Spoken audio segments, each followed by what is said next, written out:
We are live. I think we're live. Welcome to this, I think it's the 9th episode of Exponentialize. And if I said that wrong, I'm sorry. And today we're going to look at exponentializing with friends, foes, and other cool people. And let's just give like a tiny little bit of time so that all the translators can come online. Welcome, translators. Okay, I think you're online now, so I'm gonna go. So today we're gonna look at exponentializing with friends, foes, and other cool people. And foes are basically enemies or people you decided you don't like. So I would say the very first step to exponentialize with people is to actually realize that it's easier to exponentialize when you're just yourself. It's like somehow people actually add a challenge to everything, and they can add so much more if you're willing to co-create with them. So I would say first, we have 5 things that I would like to bring up today. And the first one is your ask big enough? So if you're starting to get bored when you're creating with people right now, like if you're starting to feel like, don't really have the energy, don't really want to talk to people, don't really have any ideas, and you basically don't find the energy to move forward, I would start asking, is your ask big enough? Because we get really bored when our ask is not big enough. And our asks change all the time. Like the more we expand, the more we discover about ourselves, the more we use the tools of consciousness, the more the world moves. Our asks change. So is your ask right now, today, big enough for you? Or could your ask be bigger? Not your ass, but your ask. What you're asking for, is that big enough? And often what we do when we co-create with people or with our friends or our families is that we keep our ask small so that we can still connect with them. We're looking for connection points instead of creation points. So if you were willing to be as big as your true ask really is, then you can actually be the inspiration for people around you. You can be the source of change instead of continuously looking for the lowest common denominator where you can connect with them. That really, really, really bores you. So if you, somebody's commenting, yeah, if basically, if your ask isn't big enough, you get bored. It is, I mean, if we could just stop there on the first one. If your ask isn't big enough, you will get bored. And also what I wanted to get to is that the reason you often are not willing to go to a bigger ask is because you want to keep you small enough so you can connect with other people. You can connect with your family, your friends, and your co-creators and colleagues. So here's the willingness to actually ask for something so big that it gets you excited, and be willing to invite other people to be inspired by that. They don't even have to come with you. You have to be willing to go alone if that's required.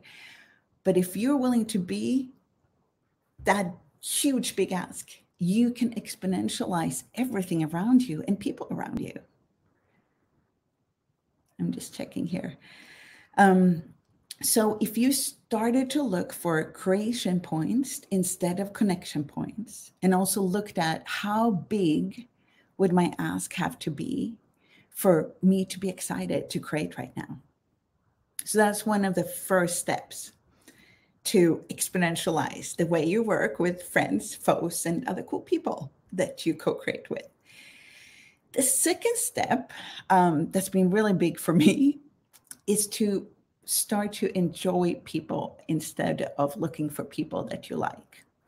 So a lot of times when we create or when we hang out with people, we have decided that it's more fun and easier to only create with people and only hang out with people that we like, right? But like is a judgment. That means that we're basically hanging out with people that align and agree with what we already have decided is true, or what our points of views and our conclusions. And we hang out with people who will not really challenge us on anything. Those are the people that we like. Those are the people that we want to have around us. But what if you instead starting to look for people that you enjoy? Because if you look at the difference between I enjoy that person or I like that person, just look at the energetic difference of those two things. So if you are looking for people that you enjoy, you could enjoy their crazy ideas, their difference, their wild way of functioning in the world that's completely different to yours. You can enjoy somebody challenging you, but you may not necessarily like it. It may not be comfortable.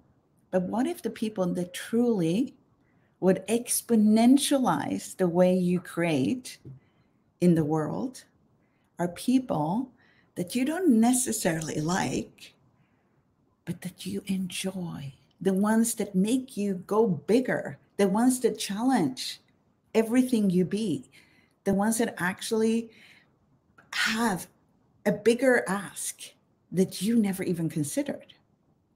So start to ask if you enjoy someone, and it will change over time. There are different people you will enjoy at different points in time, because there are different things that creates that enjoyment depending on who you are at that moment and who you be.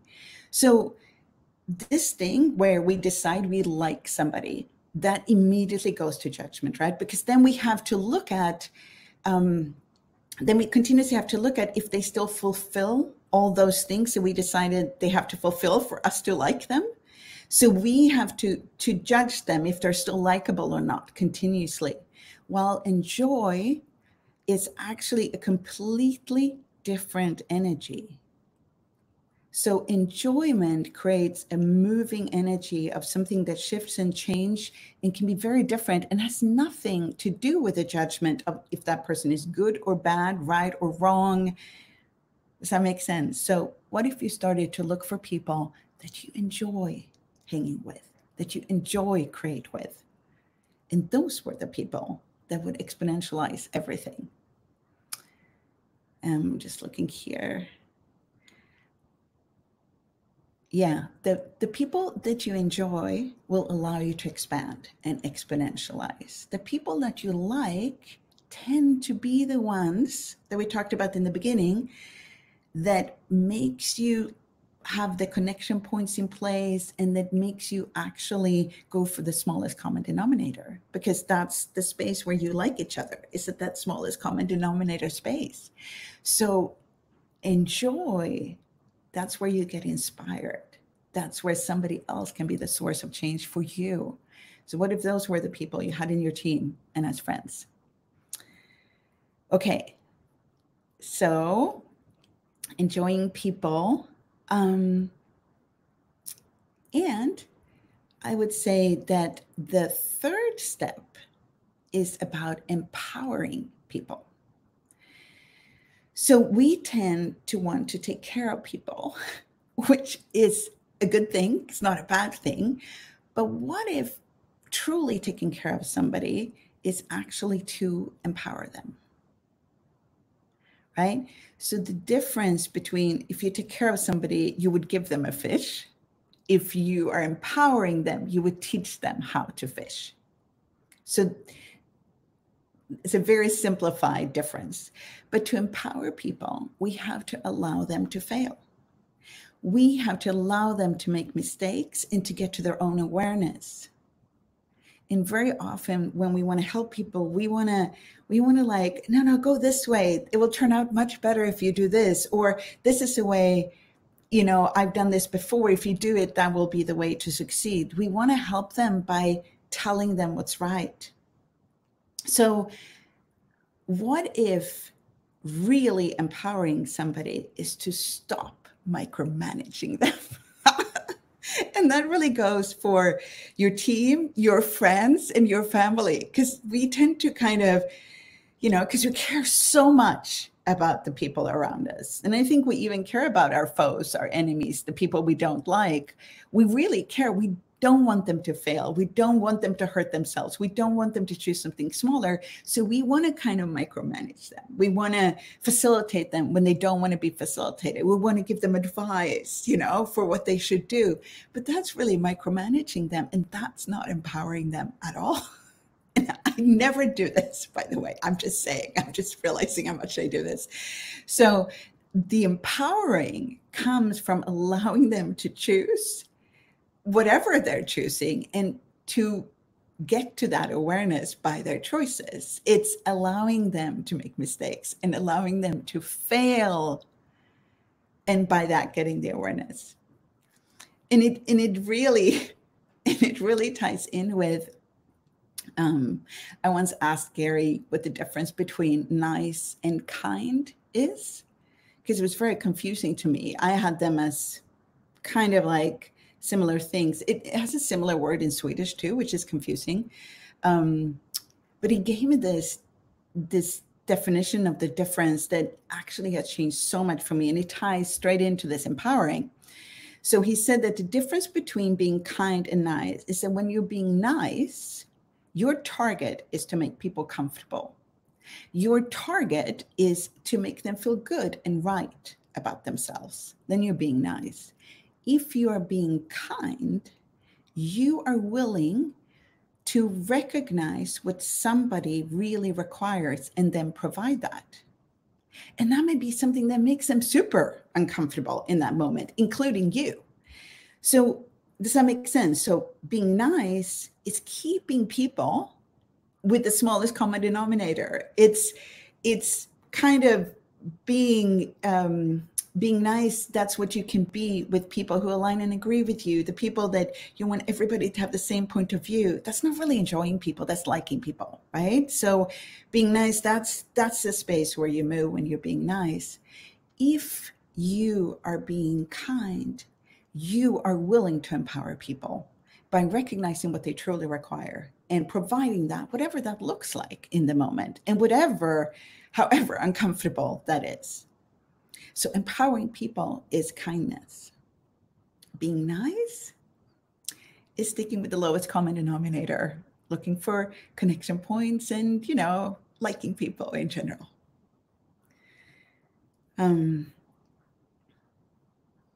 Okay, so I'm just checking if there are any questions in there.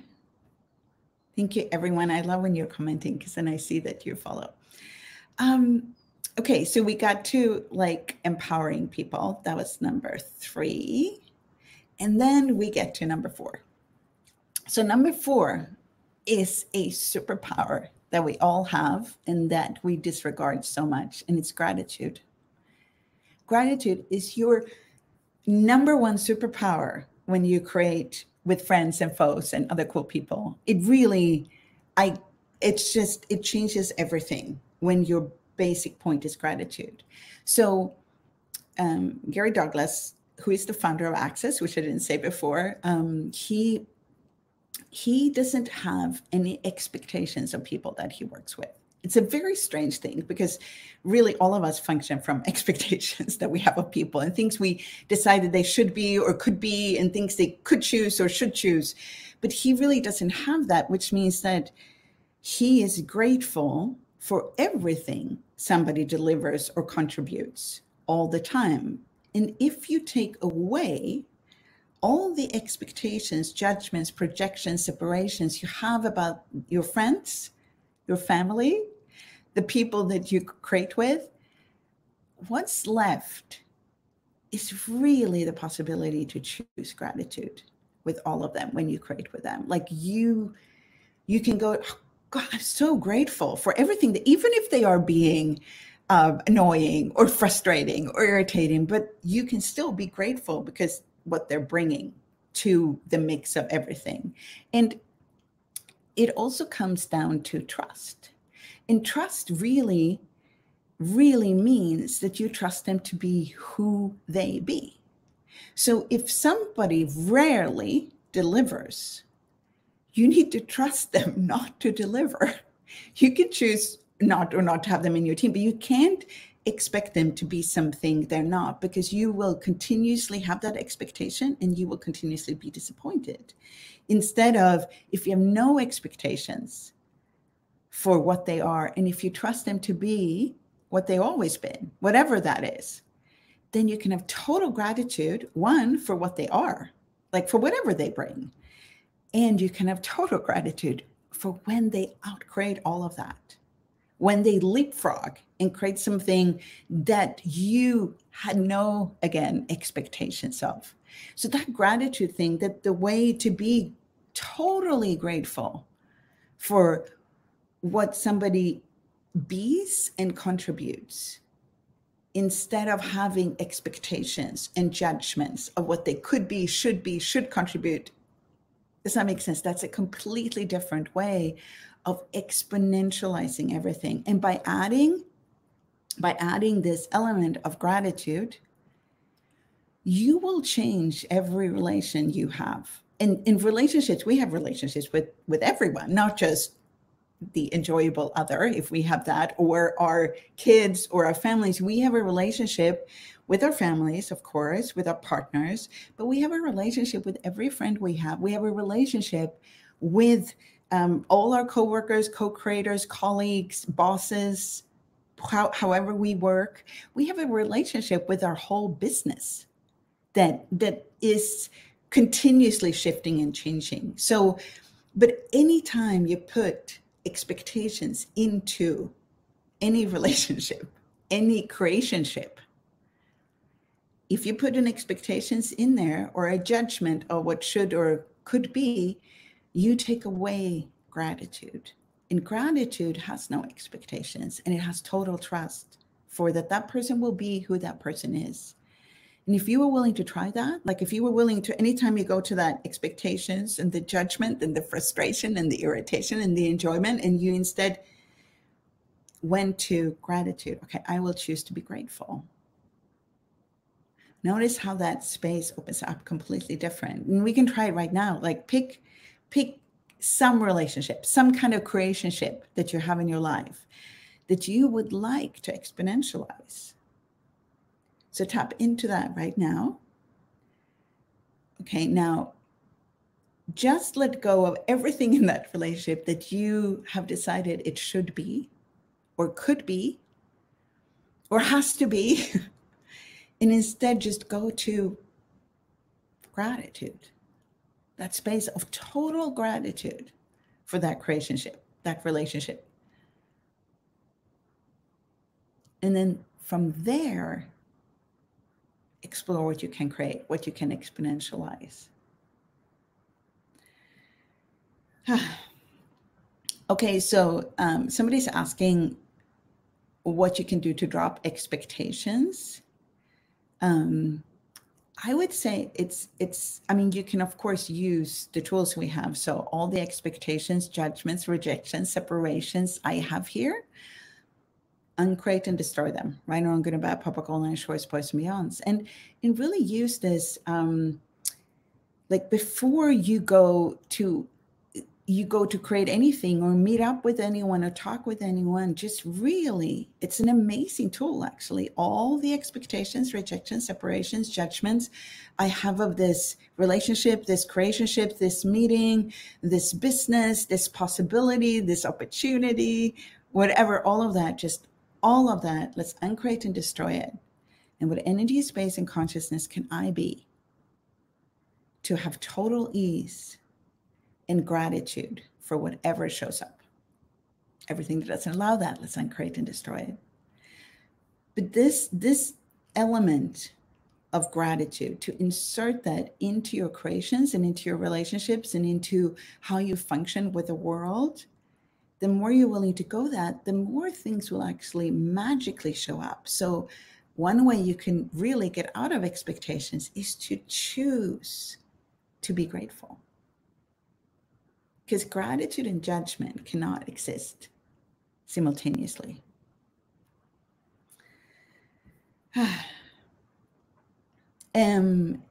And what can get done to get work done from team in an exponentialized way? I would say really use a lot of these tools that we're saying. So if you want your team to start exponentializing, look at what the ask is. Is the ask big enough, right? Look at if you have gratitude for everyone in the team. If there's a sense of gratitude that kind of is the energetics of the team. Like, it doesn't mean that everybody has to do everything right. It just means that, is there an element of gratitude where people are grateful for each other? Is that the sense of energy in the team? And look at if people are empowering each other in the team. Like, are they allowing each other to explore what's possible with choice, or they're all trying to micromanage each other to get it right? So just by trying those things to get the team to have, it's like you're inserting different energies into your team that you work with that will allow them to exponentialize from a different space. You're inserting the energy of gratitude, the energy of asking for something greater, bigger, something they may not even have imagined they could ask for, like that striving up. And you are inserting that energy of empowering, the energy of true kindness, not niceness, into the team. And the easiest way to do that is to be that. If you are working with a team, the very best way to do that is to be that, to be empowering, to be grateful, to be willing to ask for something that no one else may agree with or get. Like, be willing to go further than anyone else so that they can look at you as a source of change, as the inspiration. Because telling people what to do never really works, but being it is so different. And once you start this, once you start like exploring being these energies to exponentialize the team, you will actually notice anytime you're not, because there's so much more ease in being these energies that it actually kind of, as soon as you're not, you're like, what happened? Like, if you suddenly get very annoyed with everyone and don't have that sense of gratitude for what people create, you will notice that straight away. It's like, once you've tasted these energies, once you start to play with them, you will know when you're not being them. And then you can choose something different or not, if you would like to, stay in another energy that we sometimes do. Like, that's not wrong either. And I want to add the last part I wanted to talk about, which is really, don't withhold you, right? So a lot of the times we're not included in the computation of our own life or our own creations or our own businesses. They're like, we put all our energy in them, but we're not including us because we're so busy getting it right.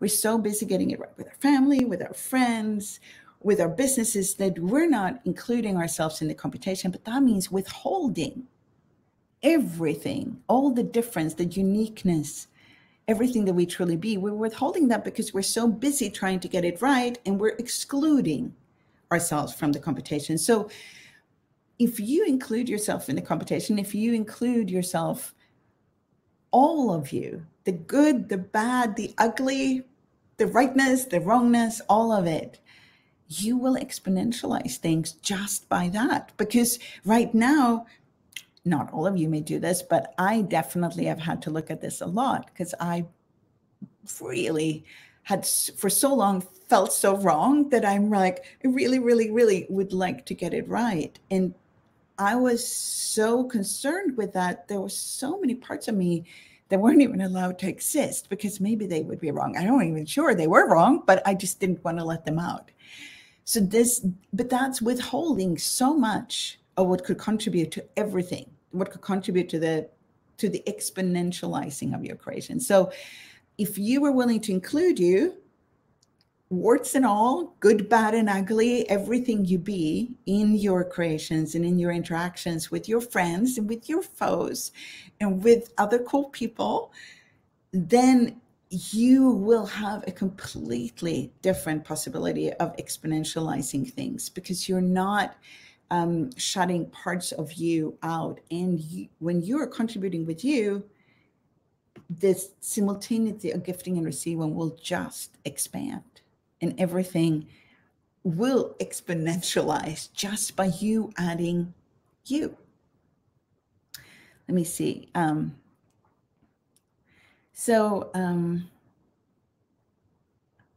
Yeah, it's really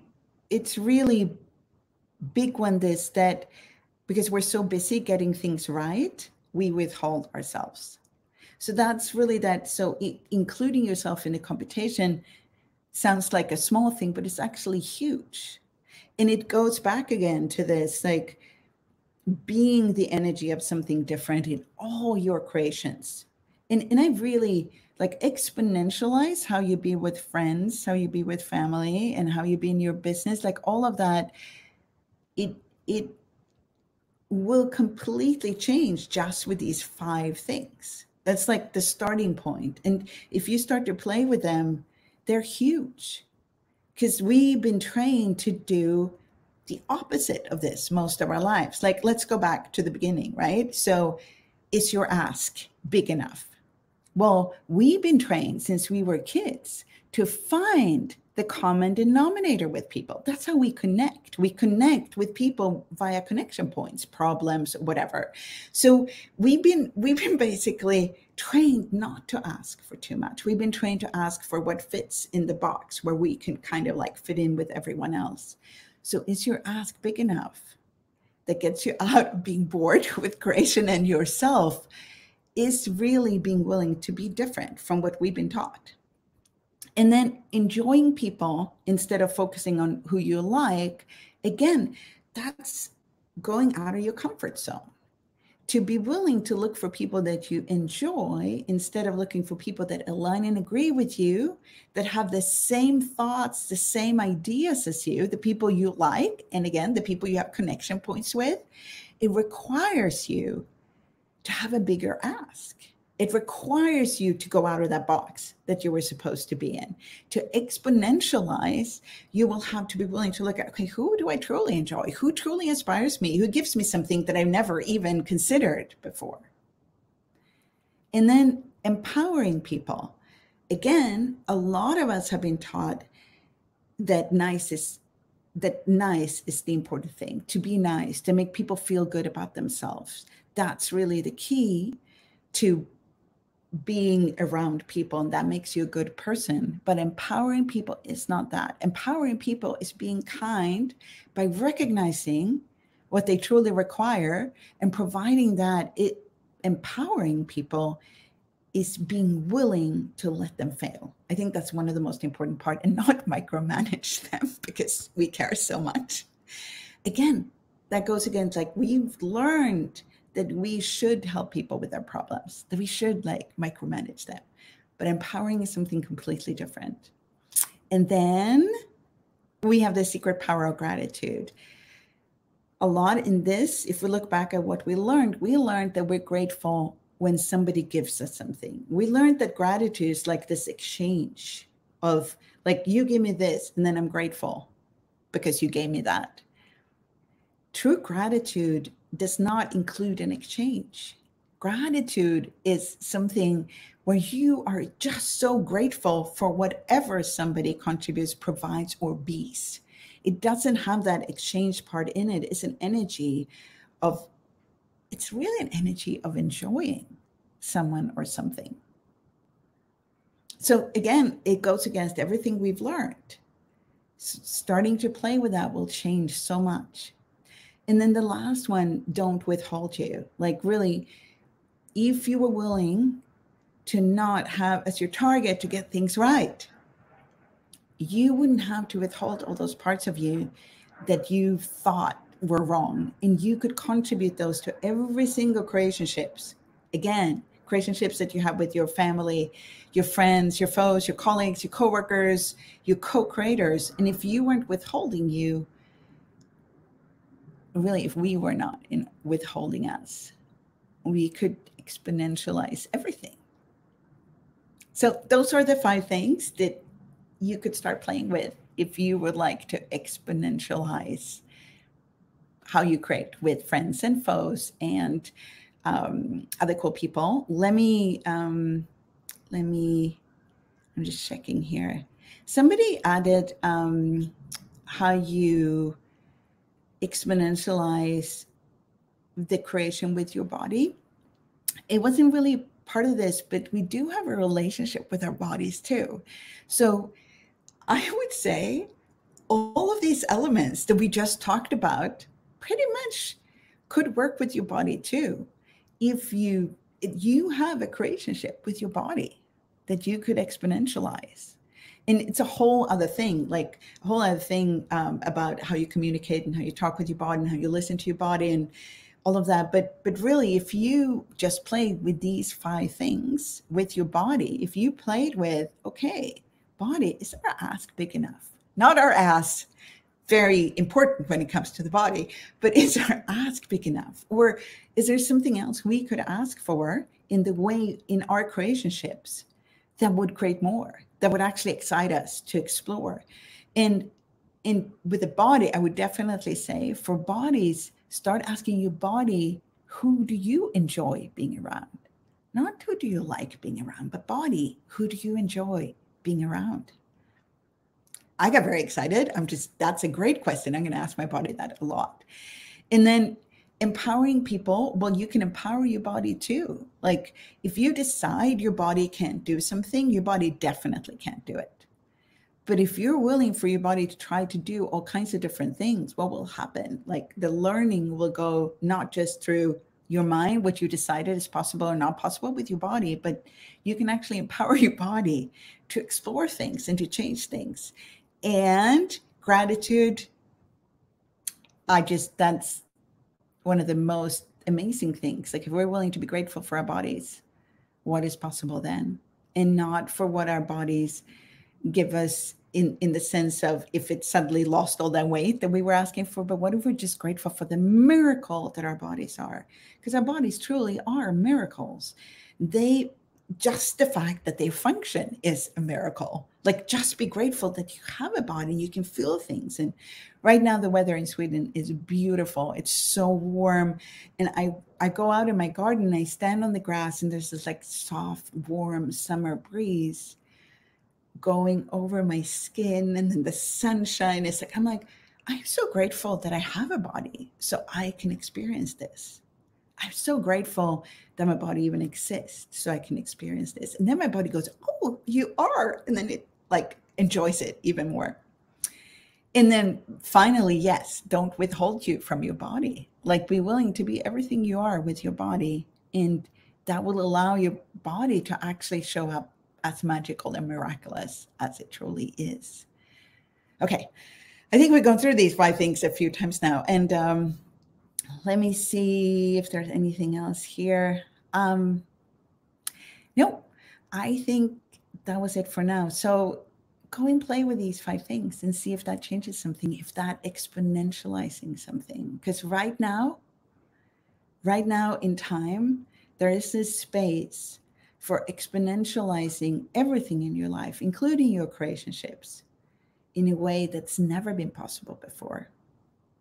So it's up to you to choose it. And you could just try it, these 5 things for like a day or a week and see what occurred. Thank you everyone for coming on. Bye.